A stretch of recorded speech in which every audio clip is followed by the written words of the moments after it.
రాజీనామా చేయాలన్న భూమన్నకి BR Naidu counter ఇచ్చారు. నన్ను రాజీనామా చేయమనటానికి భూమన్న ఎవరంటూ ప్రశ్నించారు. వాళ్ళ స్కాములు బయట పెడుతున్నందుకే రాజీనామాకి డిమాండ్ చేస్తున్నారన్నారు.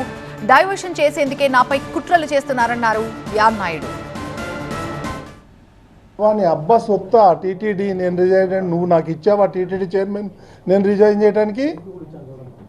నాకు చంద్రబాబు నాయుడు గారు ఇచ్చారు, ఆయన చెప్తే ఒక్క నిమిషం కూడా పట్టదు నాకు. ప్రతిరోజు నువ్వు రిజైన్ చేయి, ఎందుకు రిజైన్ చేయమంటున్నావాడు. దీని మీద నేను రీసెర్చ్ చేస్తే ఆయన చేసినటువంటి దుర్మార్గాలన్నీ ఒక్కొక్కటి బయటకు వస్తున్నాయి. ఒకటి కాదు, రెండు కాదు, 100. ప్రతి దాంట్లోనూ కరప్షన్ చేశాడు. ఇవన్నీ బయటకు వస్తే తిరుపతి ప్రజలే తరిమి కొడతారు. ఎన్ని స్కాములు ఉన్నాయంటే అన్ని స్కాములు బయట పెడదామంటే ముఖ్యమంత్రి గారు నన్ను ఆపు చేయటం జరిగింది.